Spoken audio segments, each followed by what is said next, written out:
In this video, we are going to walk through a good beginner tablet weaving design. This band is a variation of the historical Oseberg band, and I'll put links to more information about that historical band in the description below. In the original band, the design is entirely in the threading of the tablets, and the tablets only turn forward. The problem with this is that that builds up a lot of twist. So my variation is twist neutral because we change direction every 4 turns. We're going to walk through getting the pattern set up, how to start the weaving, following the pattern, and then trying a few different turn variations. The first thing you need to do is gather your supplies. You'll need a loom, a shuttle, yarn, tablet weaving cards, something to space your warp, some scissors, and something to hold your warp when you're not weaving. For your yarn, I recommend a cotton that is not stretchy. I usually use crochet thread, but today I'm using Crafter's Secret. It's a little bit bigger, so make it a little easier to see. Uh, Also use 2 contrasting colors that aren't too dark. That'll also make it easier for you to see. I wrote up this pattern on the Twisted Threads website, and I'll put that link in the description below. For this pattern, your tablets will face to the left so that your A is closest to you. These slanting lines show your tablet slant. Imagine your threads coming straight down through that slant with your lettering to the left, and that will show you how to thread your cards. For the rest of the pattern, the letters are the holes in your tablets, and each numbered column represents 1 card. Our first card is really easy. It's all yellow threads.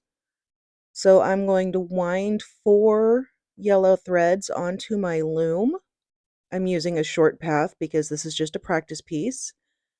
And I'm leaving a little extra space for tying my threads onto the loom. Now, remembering that our tablets face left, the slant shows that my threads come from the front of the card through to the back, or from left to right through the card. I'm threading 1 thread through each hole of the card, and when I've got it all threaded up, I'm going to line up that front end and tie it all into 1 knot. I just use a simple overhand knot here. This is just to secure the threads. Next, I put a little bit of tension on my threads and give them a little shimmy to work out any slack. Next, I'm going to thread my ends just above the knot, and then I'm going to use a knot called a taut line hitch to secure my warp. You cross your working end over the top and you twist around 2 times above the cross. Fold back down below the cross and twist around 1 more time. This is a camping knot I've learned, and it has since become my favorite weaving knot. Once you snug it up, this knot will slide up and down your line to adjust your tension, but it has enough friction to hold its place wherever you put it. It's great. You cross over the top. Above the cross, you twist around 2 times. You come back below your cross and twist around once more.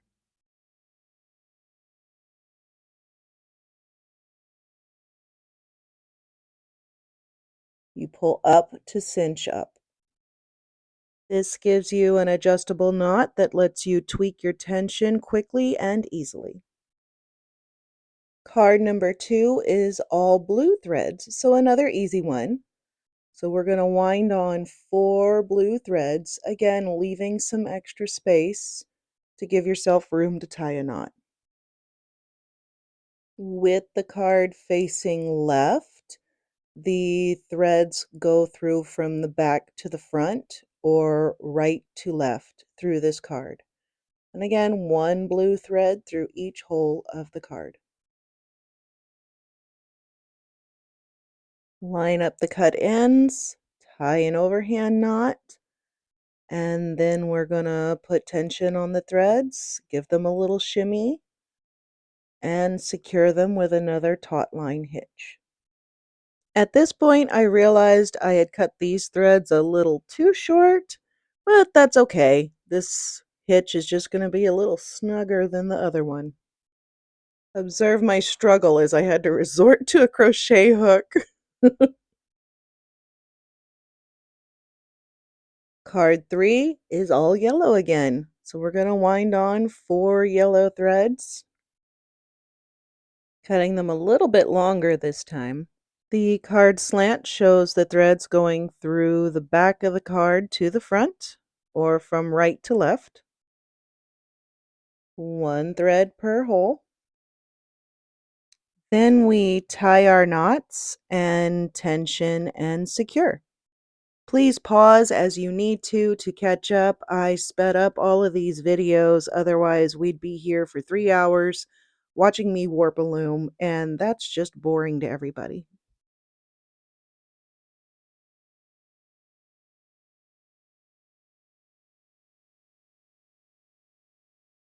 And now we're just doing a quick check of our first 3 cards, and you can see how the tablets slant the same direction as the lines at the bottom of the threading chart.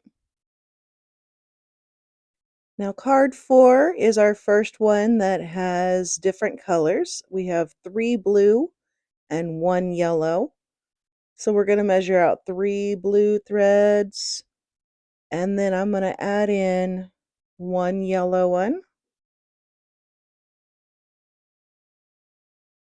Based on the direction of the slant, I want the threads to come from front to back of the card, and the yellow is in hole B, so I'm threading that one first.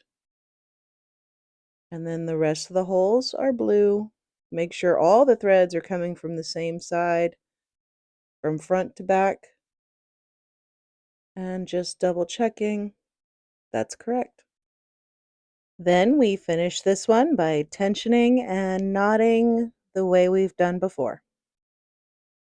Card 5 has 2 blues and 2 yellows, so I'm actually going to run both colors at the same time. It's a little bit faster this way. The card slant on this one is also front to back, and we're going to start from the bottom up. A is yellow, B is blue.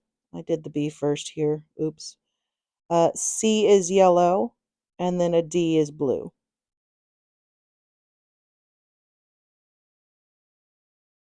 Then we tension and we tie the knot, and we are now halfway done. All right, card 6 also has 2 of each color, so I wind them at the same time. The threads also come from front to back through the card. And I'm checking which color goes in which hole as I thread. Then we tension and knot. Card 7 has 3 blue and 1 yellow, so I'm going to wind my blue and then I'll add on my yellow. The tablet slant shows me that my threading is from front to back, and my 1 yellow thread is in hole C. And the other 3 holes have the blue threads. After this, you know the drill. Tension and tie the knot. As a reminder, we cross over, 2 twists above the cross, 1 twist below the cross. Starting with card 8, we're back to our simple border cards, and this one is all yellow. The important part we have to watch here is our tablet slant. This one has the opposite slant, so we are going to thread from back to front.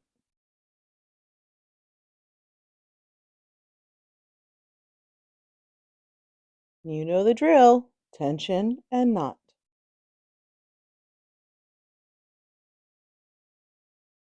Card 9 is all blue, so 4 blue threads, and it is also threaded from the back to the front.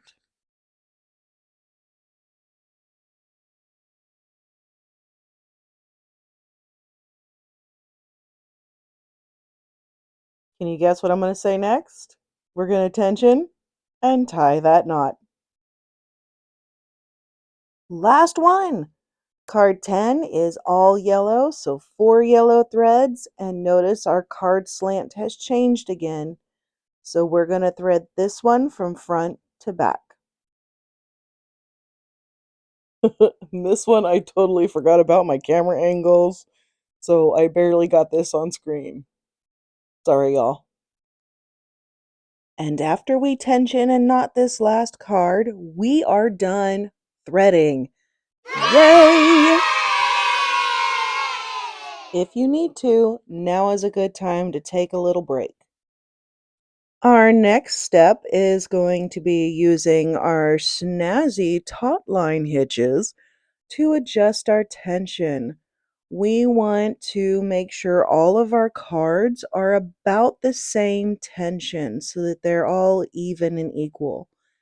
Um, we're looking for a tension that's like a trampoline, where when you bounce your hand on it, it has a little bit of give, but when you take your hand off, it returns back to its original position. You can check for any that are tighter or looser by touching the whole warp, and you'll feel the tension differences. So now we are going to align the knots. And what this does is this evens up our starting point and helps reduce loom waste. This also gives you a nice firm beginning to start your band against. After that, we are going to double check our cards. So we are checking the tablet slant. We are checking that the threading is in the correct holes. And we are also checking the starting position, making sure that A and D is on top with the A closest to the weaver. This is important to do before you start weaving. It's great to find your errors now and be able to correct them now.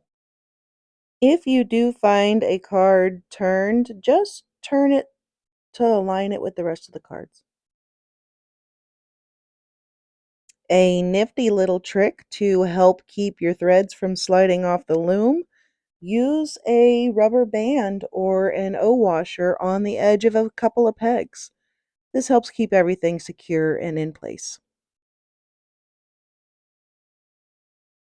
To start my band, first I turn my cards one turn backwards, and that means toward me. And I'm going to place a couple of popsicle sticks or warp spacers there. This gives me a nice solid beginning. And then I'm going to turn everything back to my starting position. From there, I am going to pass my weft through the open shed between the threads on the bottom and the threads on the top. And I'm going to leave a little tail. Pick 1 through 8. All have a white background, so those 8 picks are all going to be forward turns. Now we're going to start our turning directions on row 1. This is pick 1. So we turn forward once, which is turning away from the weaver. We're going to beat with our shuttle. We're going to pass our tail. And then we're also going to pass the shuttle weft. Then we are going to turn our cards again. We are now on pick 2. We are going to beat. And this is where we are going to get our width. We are going to take both ends and really cinch that down. Tighten it up Make sure to get all the warp threads touching each other and aligning everything. You can see I fiddle here a little bit just to kind of get it laying the way I want.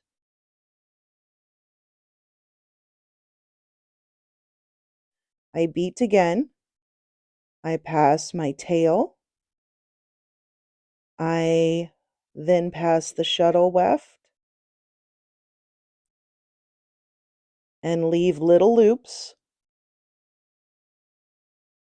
I'm going to turn. This is pick 3.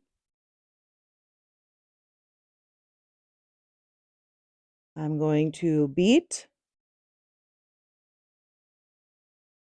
And then as I pull in those loops, I am going to continue to adjust my width and firm everything up, making sure everything is lined up the way I like it. Pass the tail again, leave a loop. Pass the weft thread, leave a loop. And we are going to turn. This is pick 4. You can see after pick 4, after that turn, we are back at our starting position. We're going to beat, pull in our loops, and continue to secure and adjust our width if we need to. At this point, it should be pretty settled.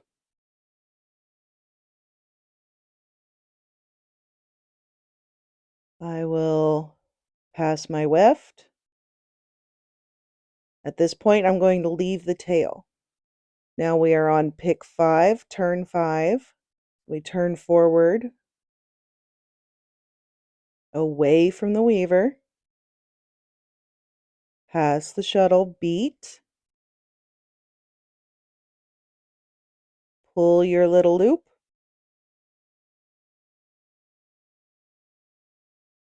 pass the weft, and leave a loop.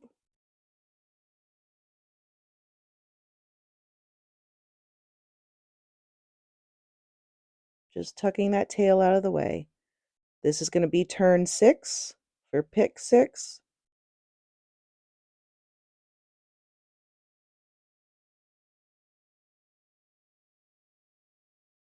We're going to beat, pull the loop, pass the weft. This is pick 7. And notice how the holes and the cards are traveling around in a circle as we turn forward. That's what's creating our design. We're going to beat, pull up the loop, pass the weft, and leave a loop.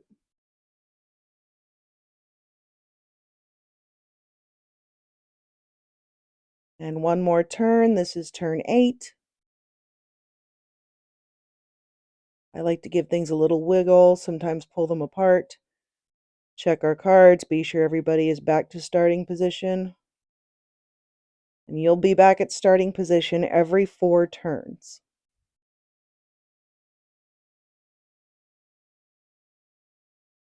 Pull that loop and pass the weft, leaving a loop. And after just 8 turns, we see the beginnings of our pattern taking shape. And if you look behind the cards, you can see the twist starting to build up. This is normal for tablet weaving. It is the nature of tablet weaving. And if you keep going forward, that twist is going to continue to build. So in this pattern, we're going to start turning backwards, which will remove that twist and makes this pattern twist neutral. So this is pick 9, and starting at pick 9, the background is gray, which means we turn backwards or toward the weaver. We're going to beat, pull the loop, pass the weft, and leave a loop. Pick 10, we turn backward, beat, Pull the loop,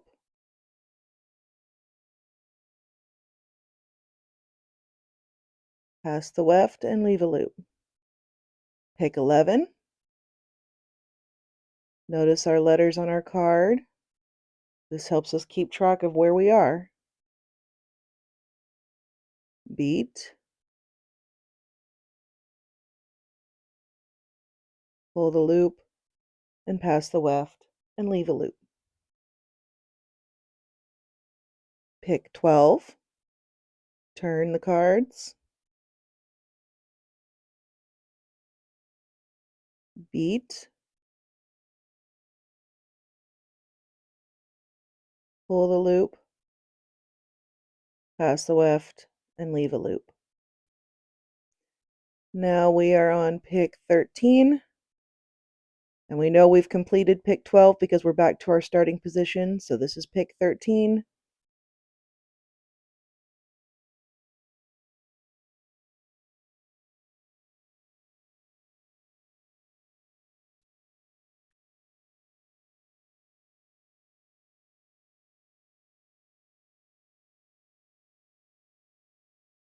Pick 14.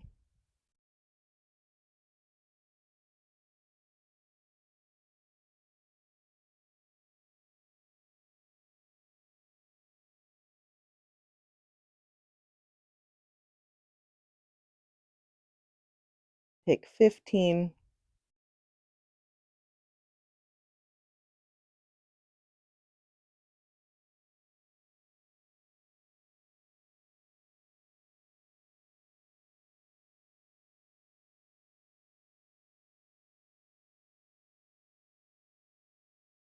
And pick 16. We're back at our starting position with the A and D on top.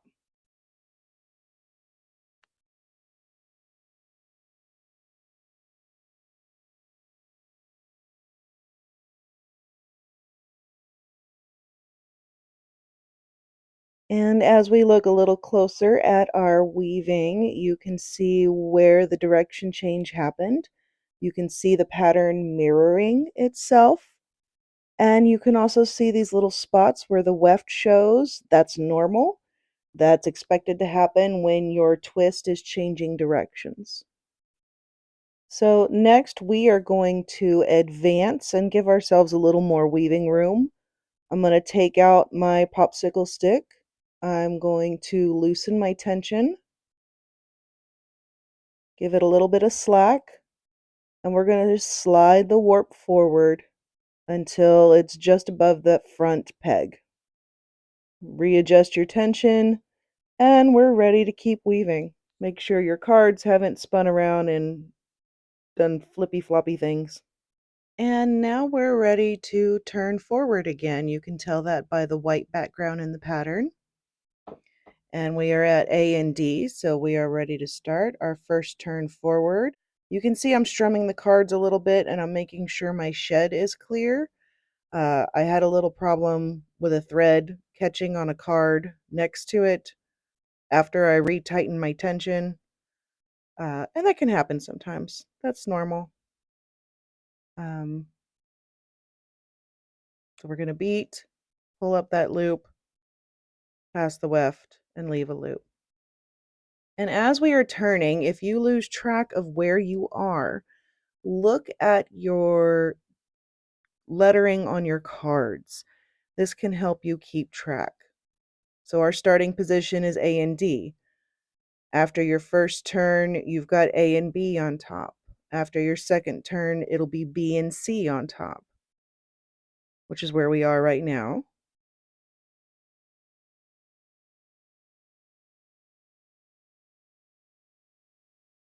After your third turn, you can see I'm having to give things a little wiggle here to get the turn to complete. We've got C and D on top.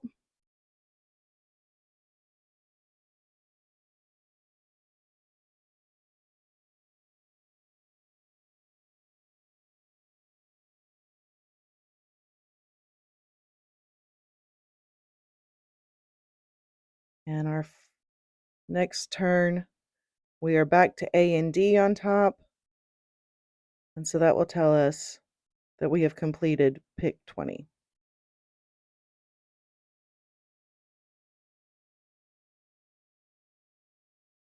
And double checking, yes, A and D is on top. We have completed 4 turns, and we have 4 more to go in this section.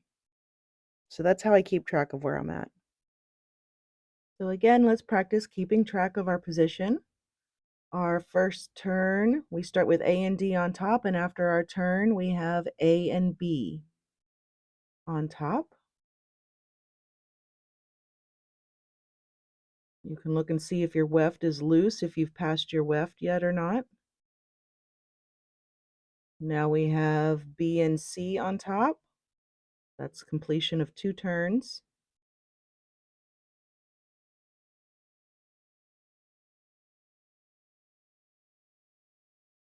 Adding a little extra weft.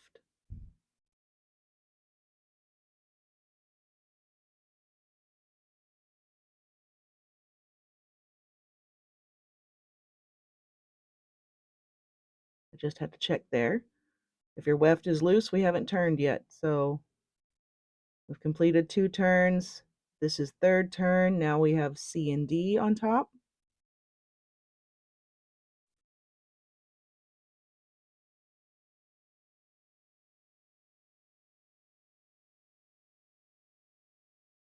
And one more turn. Put A and D back on top. We are completing our 4th pick in this grouping, which means we are completing pick 24. Now, when all your cards change direction at the same time, sometimes it can leave a little bump in your band, especially at the edges. One variation to eliminate that and make a smoother edge is to keep your edge cards turning continuously forward. So here, we're about to go backward with my deck, but my 2 cards on either edge are going to continue forward. So what I'm going to do is I'm going to turn those edge cards forward first. Then the rest of my deck is going to turn backward. And this will help us have a smoother edge. It can be a little trickier to keep track of where you are and whether you've turned both sections. So sometimes I'll say it out loud, forward and backward, and now weft. I do talk out loud to myself while I'm weaving very frequently to help me keep track of where I am. Advancing just a little bit to give myself a little more space.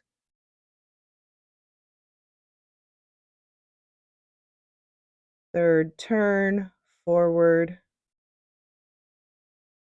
and backward. Third turn in this section, I mean.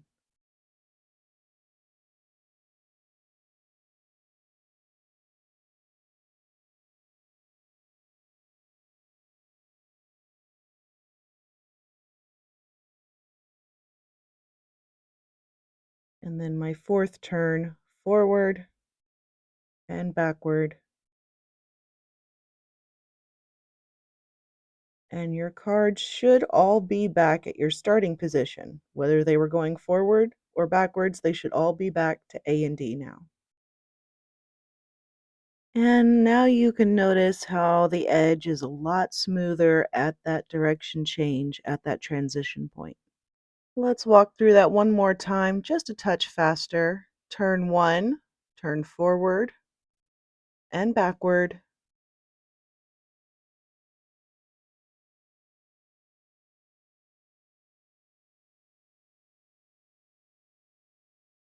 Pass your weft. Turn 2, forward and backward.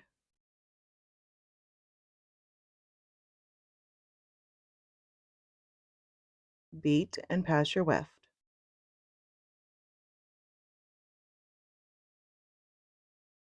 Turn 3, forward and backward. Beat and weft.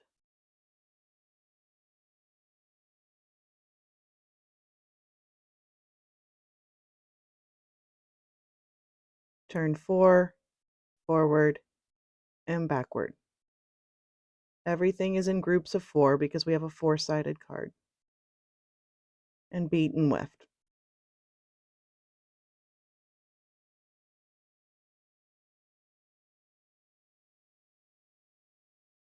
And when we double check, all of our cards are back to A and D. We have completed 4 turns and we are ready to start our next section. The downside to turning your edges forward is it builds up twist. For now, you can push that twist forward just to move it out of your way. Eventually, that twist does build up and become a problem, and what you can do is then you can switch your edge cards to turning only backward, and that will help work out the twist. I usually change my edge cards at a different spot than I change my middle cards. Changing the cards in a different spot helps alleviate big bumps. Now that my center cards are going to be turning forward, I bring the 2 sides together. It's just easier to turn. And we're going to do 4 turns forward. So this is turn 1,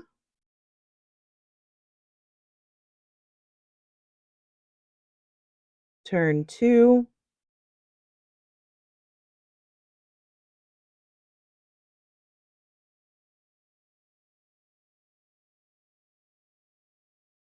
turn 3,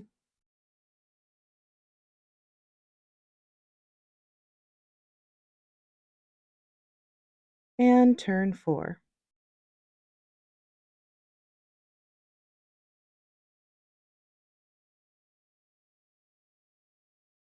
Now our center cards will continue forward at this point, but I'm going to show you what I mean. I'm going to bring my edge cards down, and we're going to start turning our edges backwards. So we're going to do forward and backward, turn 1. Our center cards continue forward. That way only the edge cards are changing right here.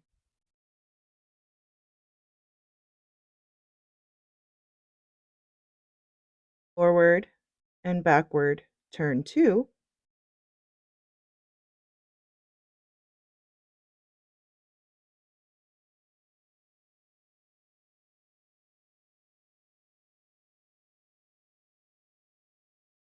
Forward and backward, turn 3.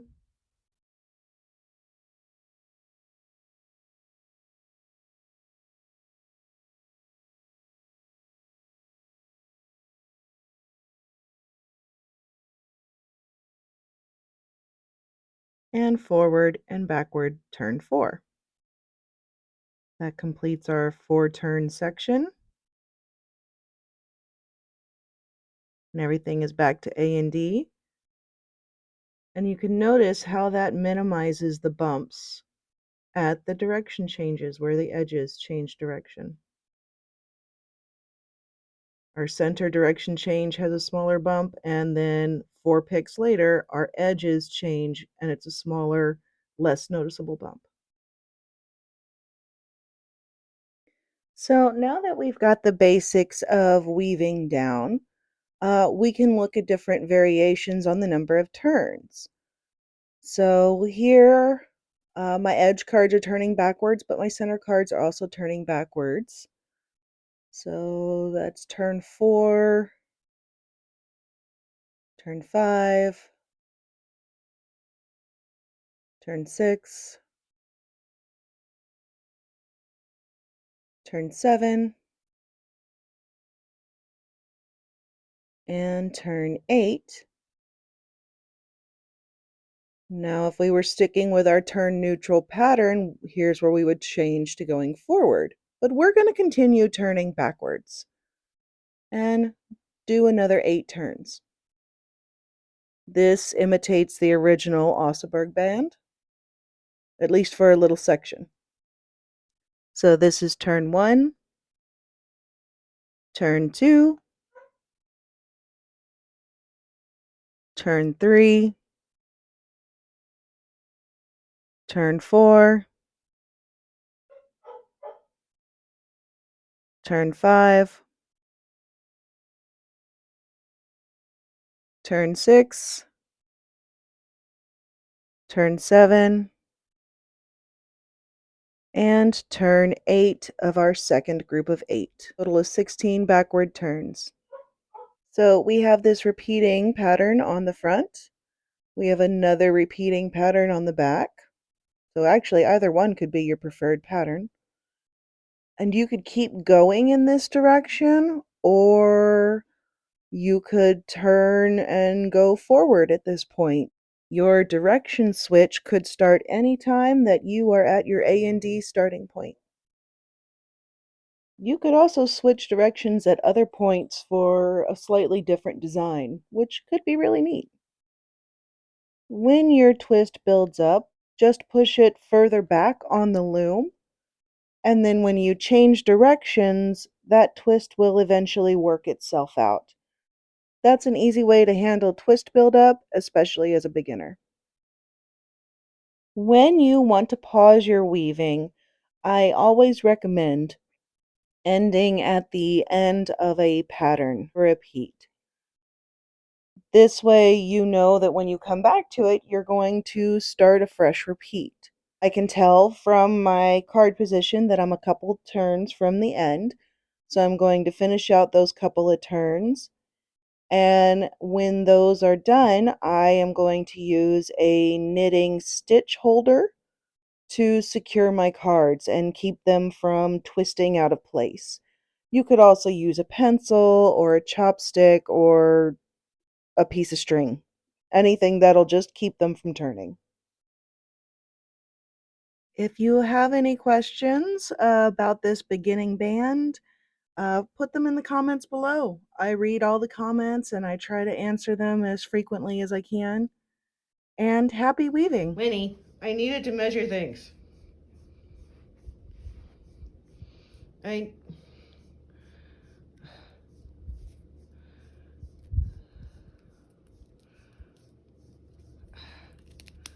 I'm trying to measure things. Get it?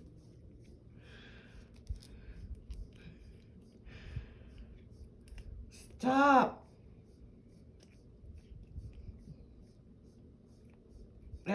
Violence. Winifred. Hey. Give me this. Is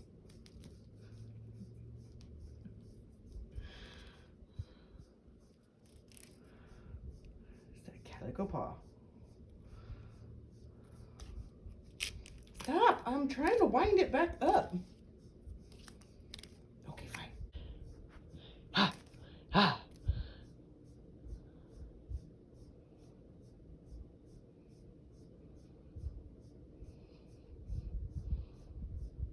Calculating.